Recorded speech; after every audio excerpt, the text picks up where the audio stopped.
the dragon. Captain coming across the waters. What is it? What's going on? Stay here, honey. Don't move. The dragon. Stay here. You can see its eyes. I told you. I said it had great big orange eyes. Oh, Captain, what is that fearful thing? You can see the flame coming out of its mouth. That's no dragon, honey. Well, what is it then? Some sort of truck painted up to scare people. It's running on a diesel engine, so you can forget about dragons. No point in trying to escape. The thing's too fast for us. Have to fight it out here. Quarrel, start firing at that dome on top. When it gets... Yes, sir, Captain. I'll go for those eyes, which I suspect are colored headlights. Honey? Yes, James? Make a hole in the sand like we did on the beach. And maybe some shooting, so keep down and don't move. Be careful, James. See that? It's a flamethrower. That's how the warden got burnt. And the bushes. Let him have it, Quarrel. It's coming your way, Quarrel. Look out! Quarrel! Quarrel! Quarrel! Come on out, Limey. I'm the girl. Quick, or you'll fry in hell like your pa. Take my hand, honey. Keep close. Stop there. Hold it. No tricks or the crabs will be getting a cooked breakfast. Hold out your hands. Walk towards me. You first, Limey. Slowly, or you get an extra navel. Stop! Come back! I'm going to take a look at the man you just murdered. Okay, enjoy yourself. Sorry, we ain't got a wreath. Stay where you are, honey. You don't want to see this. I'm sorry, Quarrel. I'm sorry. Okay, that's enough. Get inside, both of you. Sit on the floor. What's that horrid smell? Sweat and diesel oil. Don't touch anything or you get your fingers broke. Where are they taking us? To see Dr. No, presumably. Don't worry. These men are just gangsters. It'll be different with him.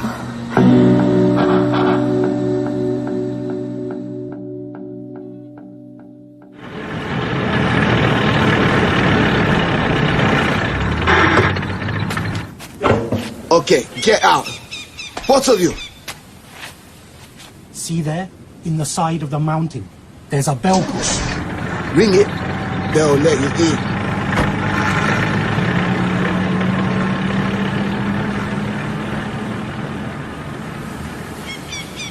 What are we going to do? Might as well do what the man says. I can't see a door. There, look. Cut into the rock. Here's the bell push. Here you are at last. Come in, both of you. We simply didn't know when to expect you. First it was tea time yesterday, then dinner. Now, here you are, just in time for breakfast. I'm Lily, Sister Lily.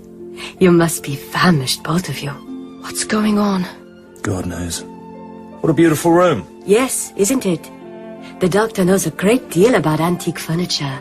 He has such an eye for lovely things. If you'd be kind enough to follow me, please, I'll show you to your room. We've put you and your wife in the cream suite. Good morning, sir, madam. This charming young lady is May. She'll be looking after you both. Anything you want, just ring for May. She's a favorite with all our patients.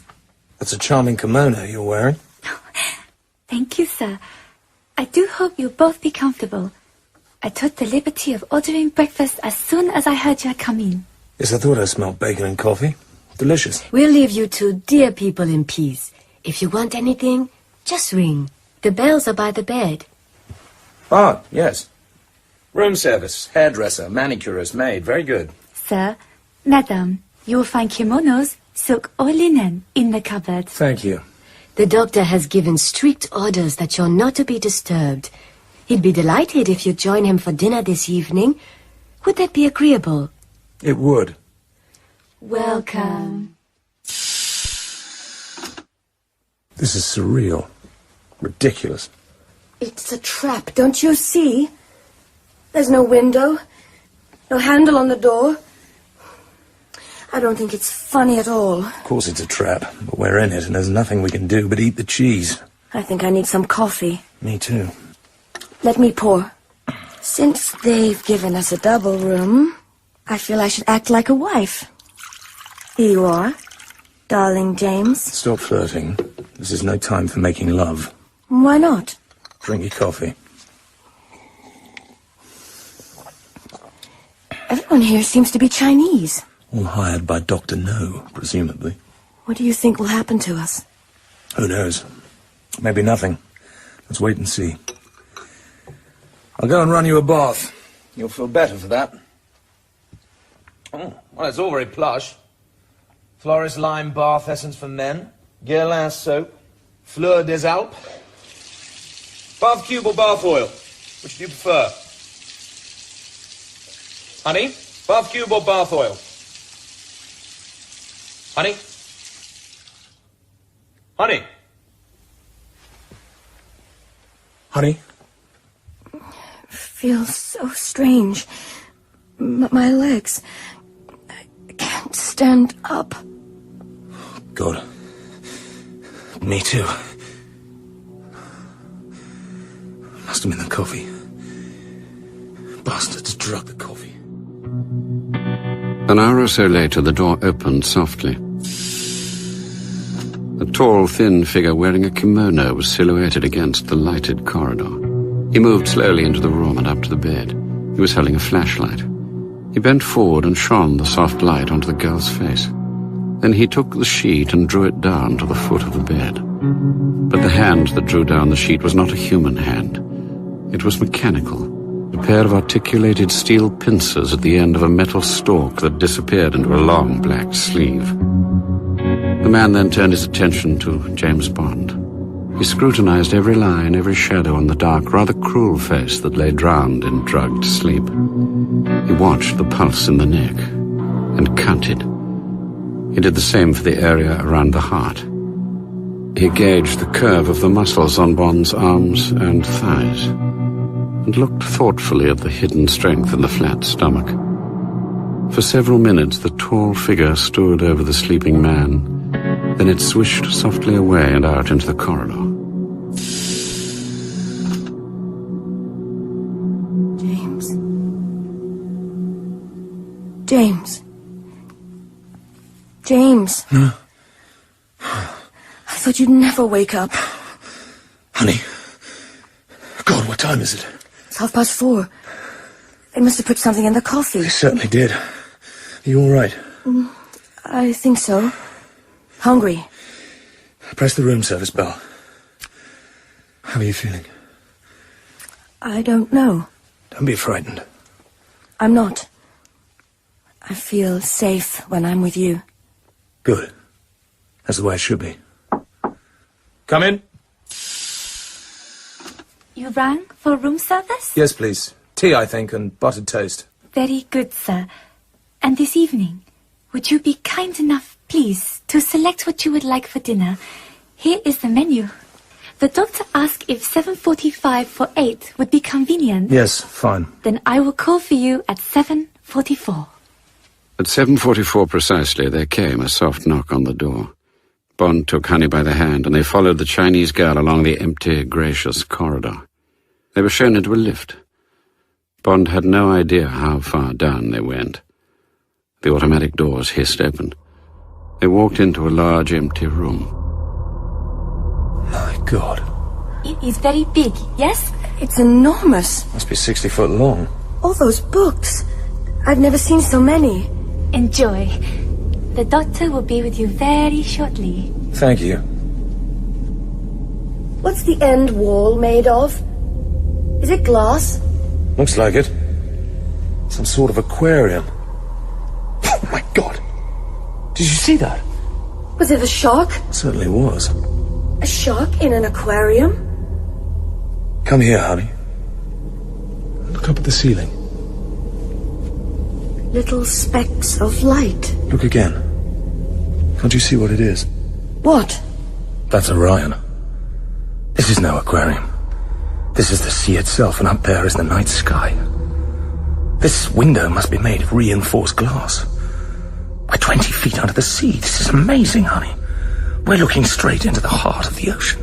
$1 million US.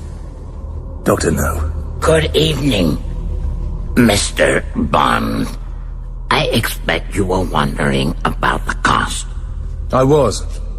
Bond's first impression was of thinness and erectness and height, 6'6" at least. The head was elongated and tapered from a round, completely bald skull to a sharp chin, so that the impression was of a reversed raindrop, or rather, oil drop.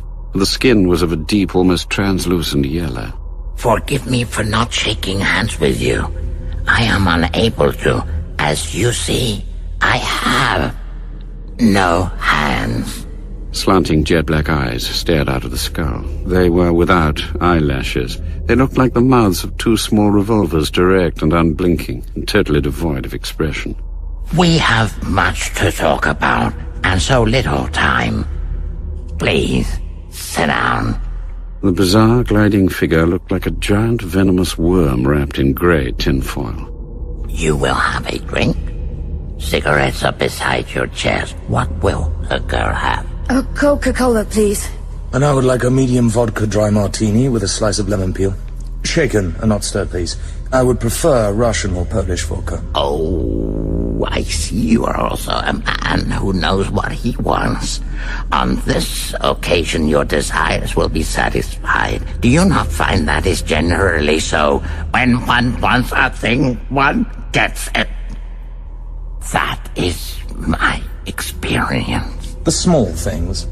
If you fail at the large things, it means you have not large ambitions. Cola? Give me a fulcrum and I will move the world. Vodka martini. Enjoy. And now, Mr. James Bond of the British Secret Service, let us tell each other our secrets. But let us tell each other the truth. Very well. If you do not, these will know that you are lying. He brought the steel claw delicately in front of each eye and tapped the center of each eyeball. These see everything. Everything. All right, agreed. But if we are to talk, let it be without any more stage effects. You've suffered the misfortune of losing your hands. You wear contact lenses. You have enough money to create this remarkable habitat. But basically, you're just an ordinary man. You eat, sleep, and defecate like the rest of us. So no more conjuring tricks, please. I'm not one of your guano diggers, and I'm not impressed by them. Bravely spoken, Mr. Bond. I accept the rebuke. It is a rare pleasure to have an intelligent listener, and I shall enjoy telling you my story.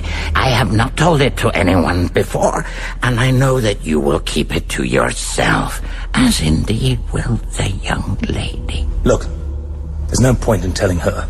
She's got nothing to do with me. I found her yesterday on the beach. Your men destroyed her canoe. So I had to bring her with me. Send her back home. She won't talk. She'll swear not to. I will talk. I'll tell everything. I'm going to stay with you. I don't want you here. Don't waste your breath on these heroics, Mr. Bond. Nobody who comes to this island has ever left it. And don't try to bluff me. It's entirely useless. Sorry, honey. I didn't mean it. I'd hate you to go away. Let's stick together and hear what this maniac has to say. You are right, Mr. Bond. That is just what I am. A maniac. All the greatest men are maniacs. They are possessed by a mania, which drives them forward to their goal. My mania is for power. That is the meaning of my life. That is why I am here. That is why you are here. That is why here exists. You disappoint me, Dr. No. The asylums are full of people who think they're the King of England or the President of the United States or God. The only difference is that instead of being shut away by society, you built your own asylum and locked yourself inside. But why? Why does incarcerating yourself in this cell give you the illusion of power? Power is sovereignty, Mr. Bond. Klaus Fitz's first